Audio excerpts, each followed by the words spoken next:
Aujourd'hui, nous allons parler sourcils, et plus précisément du maquillage des sourcils plus que de l'épilation, puisque je ne suis pas esthéticienne. Je le rappelle, je suis maquilleuse, artiste maquilleuse, make-up artiste. Bref, tout ça pour dire que je ne suis pas esthéticienne ou spécialiste dans l'épilation des sourcils, donc je ne me permettrai pas de vous donner de conseils. Qui plus est parce que moi, j'ai jamais trop épilé mes sourcils, et que de toute façon, ce n'est pas une nécessité. Si vous êtes bien avec vos sourcils ou naturels, mais gardez-les. Moi, je suis pour qu'on fasse ce qu'on veut avec ses poils et avec son corps. Donc si vous aimez vos sourcils tels qu'ils sont, ne commencez jamais à les épiler parce que quelqu'un vous a dit que ce n'était pas beau, que vous devriez plus les épiler. Faites-le parce que vous avez envie de le faire ou que vous trouvez que c'est mieux épilé, mais surtout ne le faites pas pour correspondre à ce que quelqu'un attend de vous. Et ça marche pour beaucoup de choses aussi. Bref, nous allons donc parler maquillage des sourcils. Quoi qu'on en dise, c'est une étape très importante du maquillage qui mérite tout autant votre attention que votre trait d'eyeliner ou votre mascara, car la façon dont vos sourcils seront naturellement ou maquillés va définir beaucoup de choses par rapport à la qualité et au rendu final de votre maquillage,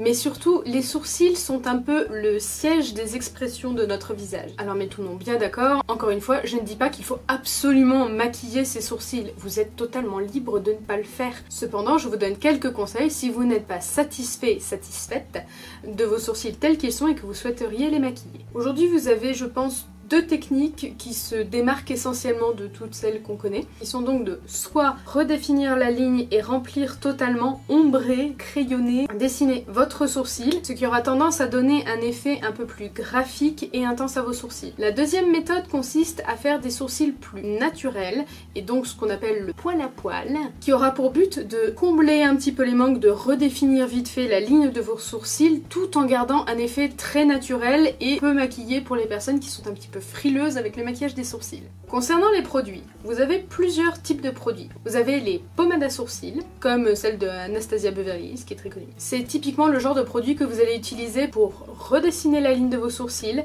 les combler et donner cette intensité très graphique que l'on retrouve beaucoup sur les réseaux sociaux en ce moment notamment. Vous avez aussi les produits de type crayon, que tout le monde connaît, je pense que c'est le produit le plus utilisé pour les sourcils. Moi j'ai des crayons classiques qu'on taille, il existe aussi les crayons type stylo et vous en avez du coup de toutes les formes, des très fins comme le fameux Brow Wiz de Anastasia Beverly Hills, des qui sont en forme biseautée triangulaire. Ce genre de produit c'est pas mal du tout, par contre je trouve que ça s'use à une vitesse, mais j'ai dû en acheter 2 ou 3 fois peut-être. Déjà sur la totalité de votre stylo, la mine en général est très petite, elle a tendance à se casser plus facilement et vu le prix pour la petite quantité, ça fait sacrément mal au fût quand on casse un bout. Donc les crayons comme ça qui ont l'avantage de pouvoir s'adapter aux deux techniques dont je vous parlais plus tôt, c'est-à-dire que vous pouvez crayonner, densifier, faire quelque chose de graphique avec, mais si vous les taillez bien, vous pouvez aussi faire cet effet poil à poil ou plus naturel. Vous avez également les produits de type fard à paupières qui sont en fait des fards secs, des fards poudre, comme des fards à paupières. D'ailleurs c'est la même chose, donc si vous avez des fards à paupières qui vont bien, pas la peine de racheter des produits, on est bien d'accord. Donc ce sont des fards secs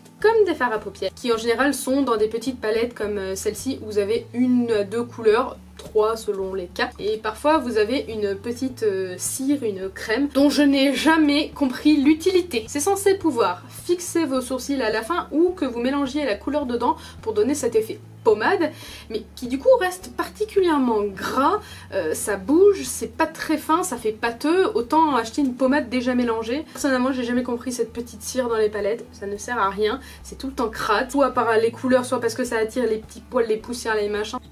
Donc ce genre de fard à paupières a encore une fois l'avantage de servir les deux techniques. Toujours un petit peu plus en légèreté qu'une pommade, ce sera quand même en général moins intense. Avec un pinceau très fin, vous pouvez quand même les utiliser en poil à poil. Et pour finir, il existe les gel mascara teinté, comme celui-ci, il en existe à peu près dans toutes les marques. L'avantage de ce genre de produit, c'est qu'étant très léger, il sera donc un bon compromis pour les personnes qui sont un peu frileuses à l'idée de faire leurs sourcils. C'est donc un mascara comme pour les yeux que vous allez appliquer sur vos sourcils pour les brosser, qui va les fixer tout en les colorant légèrement si vous trouvez que vos sourcils sont un petit peu clairs. Ça peut être particulièrement intéressant pour les personnes blondes dont je vais vous parler, qui ont de la masse, qui ont une jolie ligne, mais qui ont les poils trop clairs, qui manquent d'intensité. Et pour bien choisir la couleur de votre crayon à sourcils ou fard à paupières, il est important de savoir quel type de couleurs vont à quel type de carnation ou du moins à quel type de couleur de cheveux. Pour ceci, je vais vous montrer mes palettes de fard à paupières parce que c'est l'outil principal que j'utilise. J'ai donc beaucoup plus de couleurs dans les fards à paupières que dans les crayons, les pommades. Vous avez ce type de palettes qui du coup ont 3 fards à paupières qui théoriquement pourraient aller des châtains brunes au châtain clair à blonde. Personnellement, je trouve que ce fard là est plutôt clair. Il faut vraiment être blonde très claire et surtout avoir la peau très pâle pour que ce genre de couleur ressorte. Pas non plus la meilleure à mon sens. Celui-ci est un marron plutôt chaud que j'utilise assez régulièrement parce que moi je me fais des colorations au henné comme vous avez peut-être pu le remarquer sur mon compte Instagram. Pas forcément à tout le monde et encore moins sur les personnes qui ont des couleurs un peu plus froides ou cendrées. Et le gris noir qui est ici est en effet plus froid mais il est très foncé et vraiment limite noir quoi. Donc celui-ci ne va qu'aux personnes qui ont les cheveux très foncés. Autant vous dire qu'en temps normal, les palettes avec plusieurs couleurs ne sont pas forcément utiles pour le commun des mortels, j'allais dire. Non, pas du tout. Bah, pour les gens qui ne sont pas professionnels en fait. Si vous ne maquillez que vous-même et que vous n'êtes pas professionnel, ce sera pas intéressant de prendre une palette avec plusieurs couleurs dedans. Ou éventuellement 2 si vous voulez faire un petit dégradé, mais c'est pas utile forcément d'investir dans ce genre de produit. Si vous trouvez un monophare d'une bonne couleur, ça marche très bien aussi. Un monophare comme celui-ci, Divage, je sais jamais su comment ça se disait. C'est le Velvet Eyeshadow de Divage. C'est un fard qu'on retrouve chez Saga Cosmetics. D'ailleurs à l'époque il l'avait placé dans la catégorie des sourcils en fait, alors que c'est un fard à paupières. Et ça c'est un fard que même moi j'arrive à utiliser. Et pourtant vous voyez la différence avec mes cheveux. Tout ça pour dire que vous pouvez exceptionnellement sortir de la gamme des produits à sourcils seulement si vous choisissez bien les couleurs de vos produits. C'est notamment parce que je ne trouvais pas toujours mon bonheur, professionnellement du moins, dans les gammes de produits à sourcils, ou du moins je les trouvais très très chers. Il fallait prendre plusieurs produits, plusieurs monos, et je déteste avoir plusieurs fards mono qui se baladent dans ma valise. Quand on est professionnel, les palettes c'est quand même beaucoup plus pratique. Et les palettes de fards à sourcils, il n'y en a pas tant que ça, ou du moins pas toujours dans les couleurs qui me conviennent. C'est pourquoi j'ai créé ma propre palette avec des fards de la marque W7 qui sont pareils, des fards que j'ai trouvé chez Saga Cosmetics. Et j'ai créé cette palette là. Passons sur le fait que ma nièce ait voulu me maquiller avec ce fard là et elle lui a fait un peu la misère. Malgré tout je la kiffe grave. Donc en créant ma palette, j'ai utilisé des palettes nude, alors je ne saurais plus vous dire lesquelles exactement. Donc j'ai créé une partie de fards très clairs qui vont servir à éclaircir l'arcade sourcilière. Mais ça c'est une étape que je vous expliquerai par la suite. Et la même chose avec des fards un peu plus foncés qui d'ailleurs ressortent très rose. Vous avez ici des couleurs chaudes. Une fois n'est pas coutume, je sais que je vous ai dit qu'il fallait avoir des couleurs froides à cendrer. Je me suis dit, moi, il m'arrive assez régulièrement finalement de maquiller des modèles roux ou avec des cheveux rouges. Donc j'ai créé un camailleux de couleurs chaudes pour pouvoir correspondre à un maximum de teintes. Et en haut, je me suis créé un dégradé de taupe à noir, gris on va dire, dans des couleurs très froides, justement pour convenir à peu près tout le monde, on va dire, des blonds au châtain. Et c'est la palette que j'utilise le plus souvent. 99% des cas, j'ai la bonne couleur là-dedans, ou alors en mélangeant les fards je trouve la bonne couleur. Et le pourcent qui reste, ce sont soit des personnes avec des couleurs particulièrement exceptionnelles, type bleu, rose, vert, jaune, ou les personnes très blondes. Dans ce cas-là, ça va peut-être vous surprendre, mais ce que l'on utilise comme couleur sur les personnes blondes, c'est des kakis. Et ça, je le croyais pas non plus quand on me l'a dit. Et quand j'ai fait mon école, il y avait une fille dans ma classe qui avait les cheveux très blonds,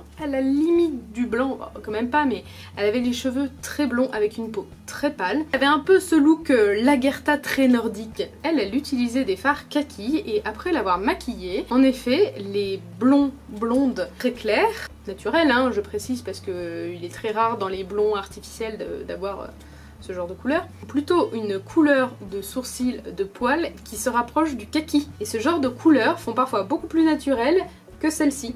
Bref, on passe à la pratique. Donc, première chose très importante à faire, brosser ses sourcils. Que vous comptiez beaucoup les maquiller ou très peu, il est important de les brosser. Déjà parce que si vous avez mis une poudre avant ou du maquillage, du fond de teint, quoi que ce soit, il est possible que vous en ayez un peu dans les sourcils et il est important de les brosser pour retirer l'excédent de fond de teint ou de poudre que vous pourriez avoir. Et ensuite, vous pouvez le remarquer ici, mes sourcils sont dans leur forme naturelle, hein, qui n'est pas forcément vilaine, mais c'est pas très harmonieux pour autant. Donc le fait de les brosser peut vous permettre de mettre vos poils dans un sens qui vous plaît, qui vous sent un peu plus harmonieux. Personnellement, je préfère brosser mes sourcils vers le haut parce que je trouve que ça ouvre le regard. Je voulais pas préciser, mais du coup pour brosser mes sourcils, moi j'utilise un goupillon. C'est une petite brosse comme celle qu'on retrouve dans les mascaras, et si vous n'avez pas de goupillon, vous n'êtes pas en acheter, il suffit de garder un ancien mascara qui est fini, vous rincez la brosse et magie, vous avez un goupillon. Je vais donc vous montrer les deux techniques avec les produits que j'utilise le plus régulièrement, le crayon et les fards à paupières. Pour commencer, je vais vous montrer l'application d'un fard à paupières pour restructurer, dessiner, remplir un peu le sourcil de façon un peu plus graphique comme je vous le disais tout à l'heure. Puis je vous montrerai la même chose avec un crayon. Donc pour la méthode de remplissage au fard à paupières, vous avez besoin de pinceaux. Et je vous conseille en particulier les pinceaux biseautés, comme celui-ci, ou comme celui-ci, un peu plus touffu. C'est selon moi le pinceau idéal pour faire ses sourcils. Le pinceau biseauté, c'est un essentiel qui vous servira autant pour vos sourcils que pour vos yeux. C'est pas un mauvais investissement. On rebrosse bien ses sourcils vers le haut si jamais ils s'étaient un peu déplacés ou s'ils étaient retombés. Puis avec mon pinceau biseauté le plus fin, je prélève un peu de couleur et je vais tracer délicatement la ligne inférieure de mon sourcil.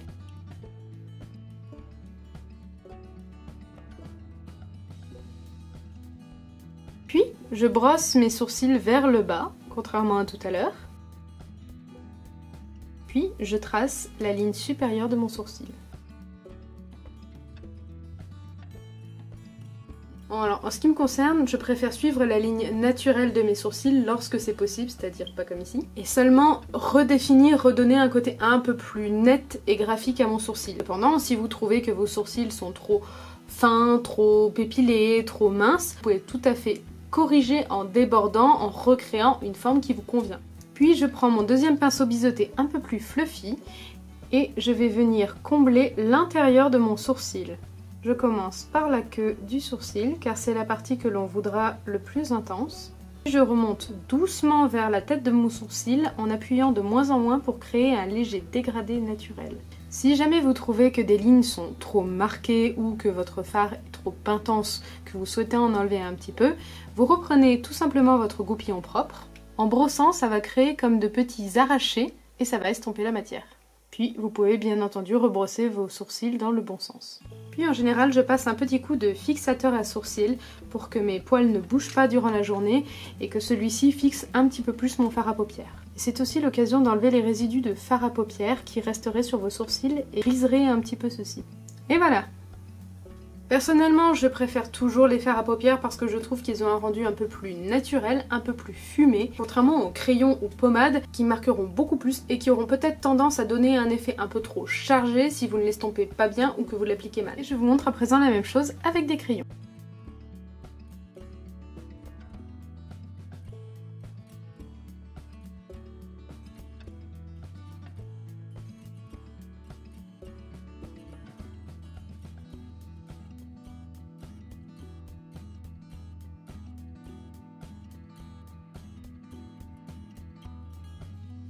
Puis c'est le moment où je prends mon crayon plus clair pour faire la tête du sourcil et dégrader le premier crayon. Comme tout à l'heure, lorsque je trouve que les lignes sont un petit peu trop dures, je passe mon goupillon pour faire des petits arrachés et estomper. Encore une fois, je fixe mes sourcils.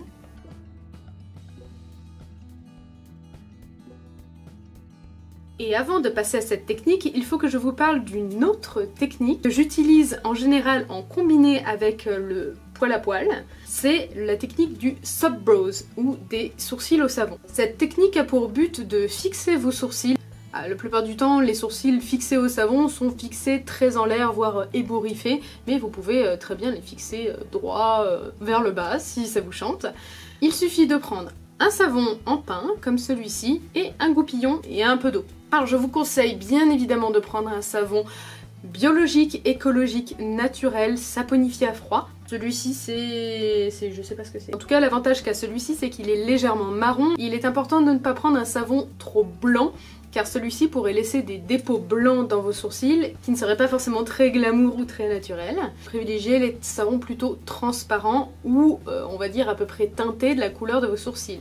À savoir que dans les savons bio-écologiques, je trouve qu'il y en a assez peu des transparents. Ce qui me laisse penser que ce qui rend les savons transparents n'est peut-être pas très naturel. Je vaporise un petit peu d'eau sur mon savon. Puis on va venir créer une pâte avec le goupillon. Alors il est important de bien travailler votre pâte jusqu'à ce que celle-ci ait bien ce côté pâteux. J'insiste parce que si votre pâte est un petit peu trop liquide, vous n'arriverez pas à fixer vos sourcils, le temps que ça sèche du moins ça va être long, et vous risquez de déborder, d'en mettre un petit peu autour, ça va être moins facile, surtout si vous avez fait le teint en dessous ou si vous faites le teint après. Donc une fois que mon goupillon est chargé de pâte, je vais brosser mes sourcils dans tous les sens, comme ça, voilà, de manière totalement anarchique, en essayant de ne pas en mettre trop sur la peau. Une fois que mes poils sont bien imprégnés, je vais les brosser. Alors moi, j'aime, comme je vous le disais, les brosser vers le haut parce que je trouve que ça donne cet effet beaucoup plus ouvert. Si vous avez les sourcils très fins et peu fournis, la technique donnera beaucoup plus de volume à vos sourcils. Et vous le verrez certainement à la caméra, mais ce sourcil a l'air beaucoup plus lifté, remonté. À la fois, il a l'air tout aussi volumineux alors que je n'ai pas encore mis de produit teinté. Et pour la suite, je vous conseille d'utiliser cette fois-ci un pinceau biseauté très fin, comme celui-ci. Puisque le but va être de recréer des petits poils, des faux poils, pour refaire du sourcil, mais de manière très naturelle. C'est pour ça qu'il vous faut un pinceau très fin et très précis. Car si vous faites des poils trop larges, ça va pas être joli. Et pour l'étape qui suit, vous pouvez utiliser vos fards secs avec votre pinceau, ou vous pouvez faire comme moi je le fais, c'est-à-dire que vous humidifiez légèrement votre pinceau avec de l'eau ou avec un spray fixateur que vous trempez dans votre fard et vous l'appliquez. Ça aura un effet un peu plus comme les feutres, justement, c'est d'ailleurs pour ça que je n'ai pas de feutre. Donc je reprends mon monofard, d'ailleurs je ne l'ai pas dit mais c'est celui que j'ai utilisé pour faire le fard à paupières de ce côté-là. Je mets un petit peu d'eau dans le couvercle, je trempe mon pinceau dedans. Bon, bien entendu, il faut qu'il soit mouillé, mais il ne faut pas qu'il dégouline non plus. Je prends un peu de matière et je commence à tracer quelques petits poils de sourcils, notamment là où je trouve qu'il y a des manques. Dans le cas de ce sourcil, il y en a un sacré.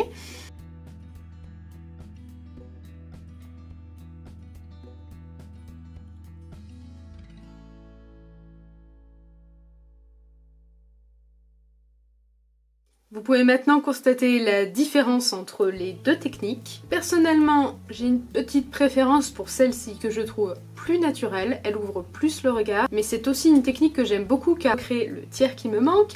Il est beaucoup plus joli et naturel pour le coup de le recréer de cette façon-là plutôt que de crayonner directement avec un crayon une pommade. En général, on voit qu'il n'y a pas de poils à cet endroit-là, ça fait un manque de volume selon les angles. Ceci dit, j'émets une petite réserve quant au fait d'utiliser du savon sur vos sourcils. C'est-à-dire que si votre savon n'a pas un pH neutre, ce n'est peut-être pas une bonne idée de passer trop longtemps dans votre journée avec un produit acide ou basique, selon votre savon, sur vos sourcils. Déjà parce que c'est pas forcément très bon pour votre peau, qui plus est si vous avez la peau sensible, ça pourrait éventuellement créer des irritations, voire que ça pourrait, à usage répété et intensif, diminuer un peu la densité de vos sourcils et les faire tomber dans certains cas. Personnellement, ça ne m'est jamais arrivé. Ceci dit, j'ai lu des témoignages de personnes qui disaient qu'elles avaient perdu des sourcils en utilisant cette technique. Je pense aussi que le choix du savon y est pour beaucoup.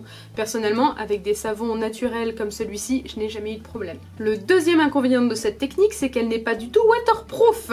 Il s'agit de savon, c'est-à-dire que la première fois que vous allez vous prendre de l'eau sur la tronche, vos sourcils vont retomber, aussi secs. Donc c'est peut-être pas non plus la meilleure technique à utiliser en plein été si vous suez.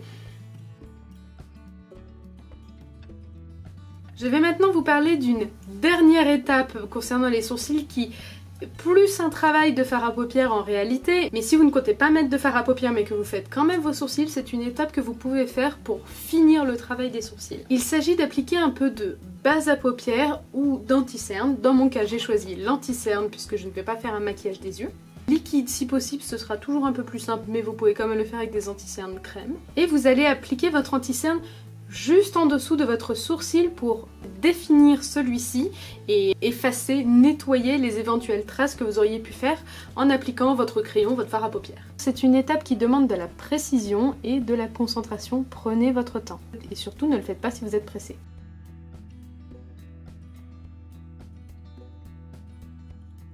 Puis avec votre pinceau ou une éponge, vous allez estomper ce trait pour le fondre dans votre paupière. Et c'est une étape qui s'applique avec les deux techniques.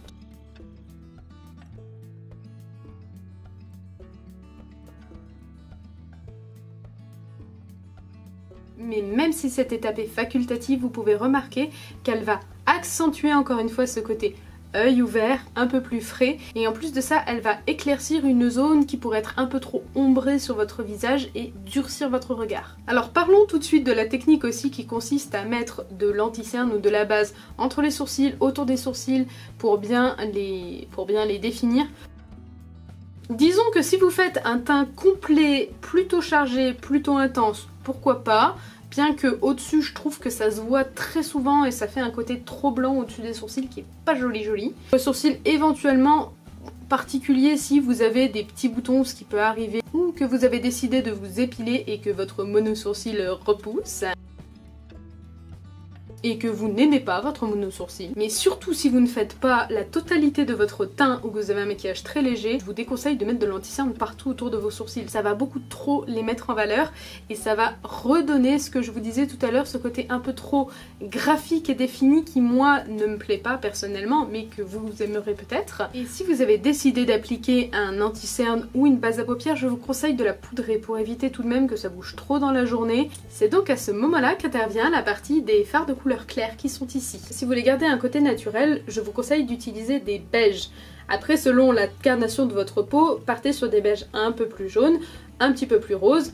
Si vous avez la peau très claire ou que vous voulez vraiment un effet très lumineux, vous pouvez carrément tenter le blanc. À utiliser avec parcimonie le blanc, hein. Donc moi je prends un beige rose. Je le prends avec un gros pinceau et je l'applique sous mon sourcil, là où j'ai placé mon anti-cerne. Vous pouvez aussi appliquer un fard irisé clair. J'aime beaucoup appliquer soit des dorés très clairs comme celui-ci ou des roses clairs comme celui-ci selon l'incarnation de la personne et l'effet que je cherche à avoir, plutôt ensoleillé, plutôt froid. Voilà pour mes techniques de maquillage des sourcils. Alors bien entendu, il existe tout un tas de techniques et surtout il existe tout un tas de façons différentes de faire vos sourcils. Un peu plus arqués, un peu plus ronds, un petit peu plus cassés, beaucoup plus droits, beaucoup plus dégradés, beaucoup plus intenses. Ça ne tient qu'à vos goûts à vous. Donc le meilleur conseil que je puisse vous donner, c'est d'observer votre visage, d'aller observer des exemples sur internet pour vous faire une idée du style ou de la forme de sourcils qui vous plairait et qui vous conviendrait. Parce que encore une fois, la façon dont vous faites vos sourcils est totalement personnelle. Entre ce que moi je pense bien pour vous et ce que vous aimerez, il y aura peut-être une différence énorme. Pour finir, je dirais que je sais que l'étape des sourcils est une étape compliquée, particulièrement lorsqu'on n'a pas l'habitude de la faire. Parce que la première fois qu'on fait ses sourcils ou quand on nous les fait, on a très vite l'impression que c'est beaucoup trop, que c'est trop chargé, trop intense, trop noir, trop ci, trop. Et en réalité, c'est une étape très importante et ça change beaucoup de choses. Donc j'espère que c'est une chose à laquelle vous penserez à l'avenir en vous maquillant, même s'il s'agit juste de brosser vos sourcils dans le bon sens ou simplement de mettre un petit gel teinté si vous avez les poils très clairs. Car ce petit détail pourra faire beaucoup sur votre maquillage. Sur ce, je vous souhaite un bon dimanche et je vous dis à la semaine prochaine. En vrai c'est abusé, moi je trouve pas ça si vilain que ça les monosourcils. Hein. Je trouve que ça donne encore plus un regard mystérieux. Je veux dire qu'elles auraient plus de caractère les pubs pour bijoux ou maquillage si les modèles avaient des monosourcils.